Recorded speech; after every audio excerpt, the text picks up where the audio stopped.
Think about that situation right there. 6'4", 220, 4'3", 40, 40-inch vertical. Your boy is an absolute freak of nature athlete.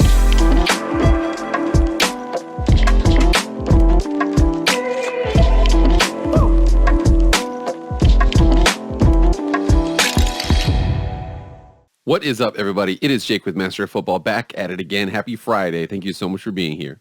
If you want to be up to date on all things college football, pro football, Madden, EA college football, the NFL draft, anything related to any of that, hit that red subscribe button. You will not be disappointed. Also hit the like button too. Like, share, comment, subscribe, do all that stuff. I really appreciate it. Without further ado, let's get into the video.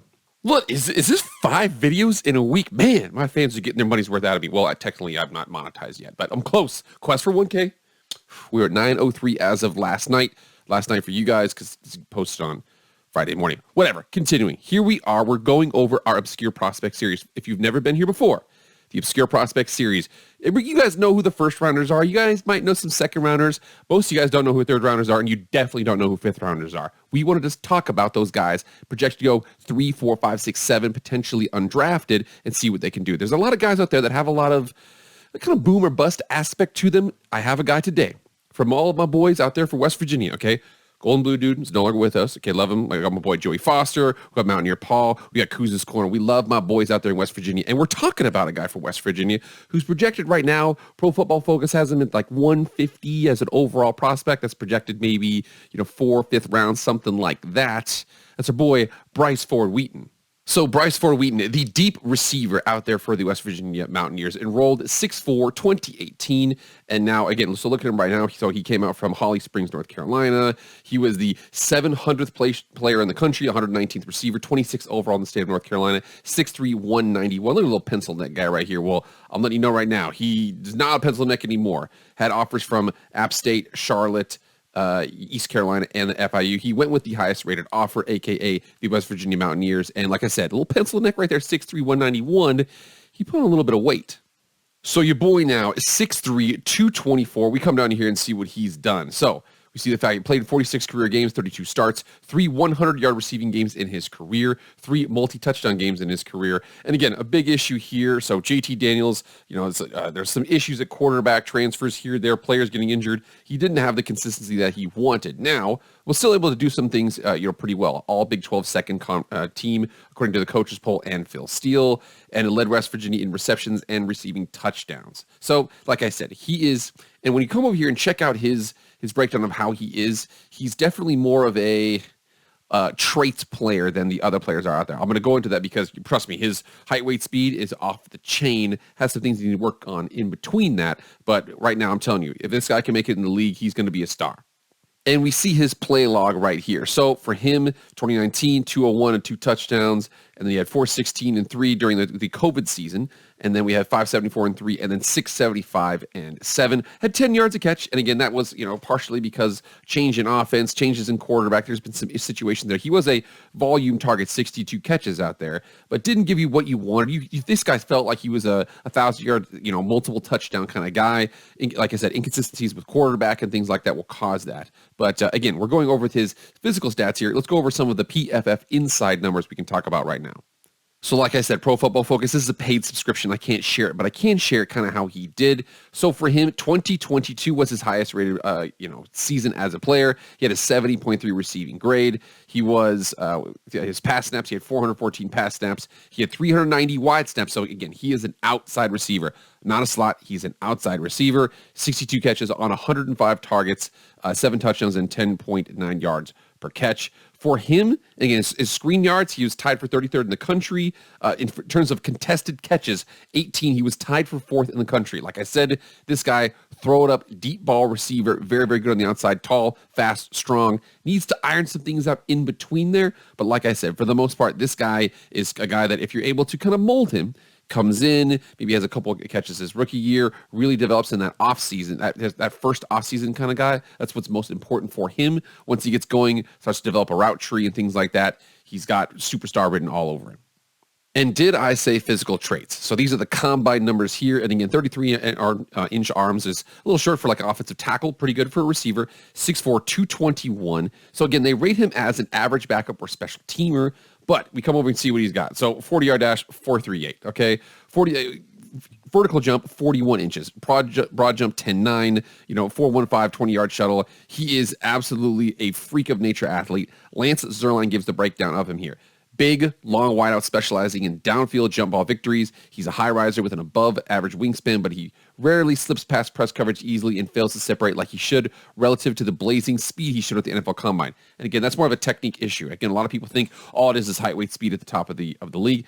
Everybody can run. Everybody is reasonably big. He's bigger than most guys, but he needs to learn to use his body to get through people because, like I said, 50-50 balls, he's amazing. He's better at the hard parts of receiver: speed, run after catch, jump balls. He needs to get iron out the not as hard part of receiver, which is the route running, the deception, the moves, the hand placement, things like that he needs to work on here. We see his strengths. Obviously, it is what it is. Big frame plus wingspan, good physicality, uses frame to shield and catch throughout the contact, uses hand fighting, jump ball specialist, length to reach outside, high outside the frame and bring it in. Now, weaknesses here. Just 3 100-yard games over 3 seasons. Some people might say, okay, like that could be related to quarterback, and it is somewhat related to quarterback. Lacks functional foot quickness to slip press coverage unscathed. And again, they think that when he gets through that, like you said, straight line, he's fast. He's got to throw in some adjustments here and there, things like that. I think he would benefit heavily from some NFL press, training and getting off of press, especially working against DBs, because I guarantee he's faster than all the DBs he plays against. Almost every DB, he's bigger, definitely, and much faster too. However, he needs to learn to use technique to get by them. You can't just run by them in the NFL because they've seen guys who run 4.38 who don't make it in the league. He needs to learn how to do that here. Fails to gain much separation at the stem. Rounded routes allow cornerbacks to undercut throws, and his route tree had very few limbs on it. And again, what they're basically saying, raw athlete needs to really iron out his ability as a receiver from a technical perspective, but all the physical traits are there.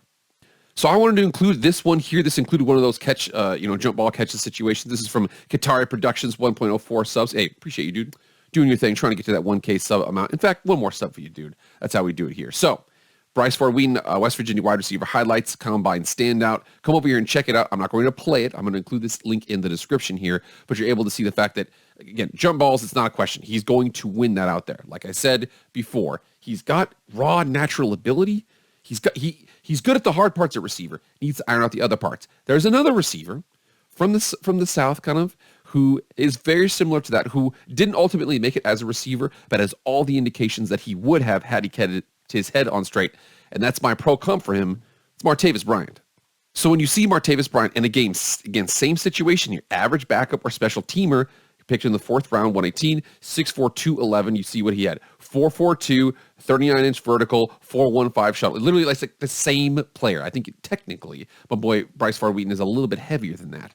But you come down here and see what he has. Rounds 3 to 4. Excellent body and length. Very good straight line speed. Inconsistent hands. Not a polished route runner. Literally the same situation. I didn't hear the same about Bryce Wheaton's hands as I did about Martavis Bryant. But for the most part, must prove he is willing to work to assimilate a playbook and learn the finer points of the game. Again, that's the exact same situation with Bryce Wheaton. We come over here and check out his stats. So think about this from his perspective here. So his very first season, 10 games, he had 48 catches, 549, 21 yards a catch, and 8 touchdowns. So he had 549 his first year, 765 his second year with 6 touchdowns. And then he missed the entire season, was traded the next season to the Raiders ultimately. And it was just, like I said, 600 yards, 3 touchdowns, 266, and no touchdowns, and then out of the league. One of those things, out of the league at 27. This freak of nature player, out of the league so soon, it shouldn't have happened like that. Hopefully, Bryce Wheaton doesn't fall into that perspective here. But I'm telling you, from a physical trait perspective, your boy is off the chain. Think about that situation right there. 6'4", 220, 4'3", 40, 40-inch vertical. Your boy is an absolute freak of nature athlete. Now, what he needs to do, iron out the finer points of being a receiver, getting off press, working through routes, setting DBs up, things like that, the softer things. He does the hard things really well. He can run really fast, he's really tall, and he's amazing at jump balls. What he needs to do is the more finer technique things. If he's able to go to a team, really able to develop them out pretty well, I'm telling you, he's going to be a star. One team that I'm worried about as a Raiders fan is him going to a team like Pittsburgh, who does a really good job of developing receivers up. He goes there, something like that, a team that really develops receivers out, and he is going to be an absolute star because from a physical traits perspective here, there's not many DBs that want anything to do with Bryce Wheaton. All right, guys, get in the comments right now. Do you guys want Bryce Wheaton on your team? I'm telling you right now, if you're patient with him, if you expect a lot of production in 2023, wouldn't necessarily want him on your team. If you're expecting him to come in, kind of learn things up, and then develop up and turn into a solid receiver, an outside receiver, you cannot find a better piece of clay to mold than Bryce Wheaton. All right, guys, that's it. Thank you so much for being here. Please like, share, comment, subscribe, do all that stuff. I really appreciate it. That's it for me, guys. I'll see you guys later. I am out.